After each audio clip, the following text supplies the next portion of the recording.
Hello, and welcome to the July edition of Pulse, the monthly webcast produced by the Indiana State Department of Health to keep Hoosiers informed of events and health trends in Indiana. I'm your host, Matt Scotton.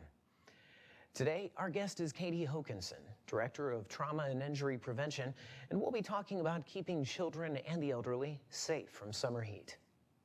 Thank you for joining us today, Katie. Thank you. So how great is the risk of dehydration for children in Indiana? So children, when they're playing, they generate more heat, but they also sweat less, which makes them more susceptible to dehydration. And what symptoms should parents be looking for? So signs of heat cramp are cramping in the calves, the abdomen, the back, and the arms. Heat exhaustion can involve faintness or dizziness, nausea, and rapid heart rate.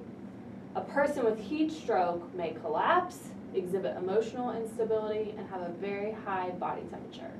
Okay, so how can parents protect their children from heat-related injuries?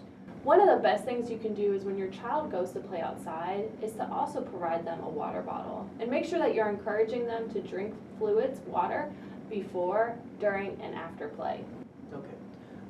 Well, we hear more each year about the dangers of leaving children in hot vehicles.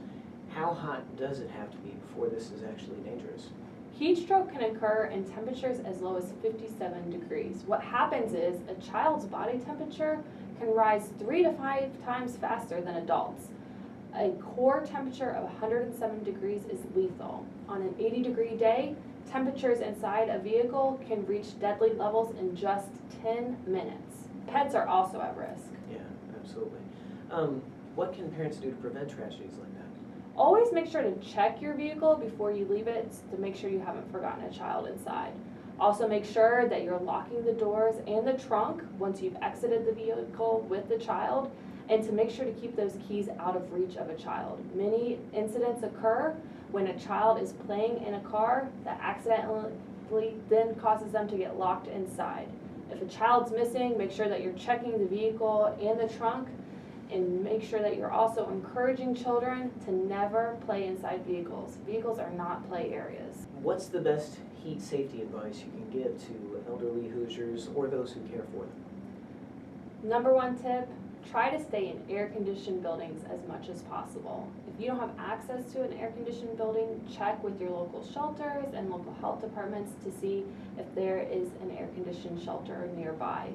Also make sure that you're not relying on a fan as your primary cooling device during an extreme heat event. Drink lots of water. Don't wait until you feel like you're thirsty, because a lot of times it's too late. Also, do the buddy system. Utilize that buddy system. Check on a neighbor and friend and have them do the same for you to make sure that you're not experiencing those signs of heat stroke and heat exhaustion that we talked about earlier.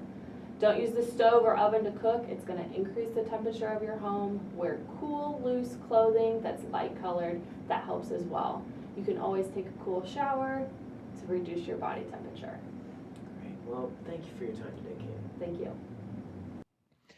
To learn more about heat injury, visit the Centers for Disease Control and Prevention at www.cdc.gov/extreme heat. You can find a link to this website as well as the Indiana State Department of Health's site for health tips for hot weather below this video in the comments section. Until next month, thank you for watching the July edition of Pulse.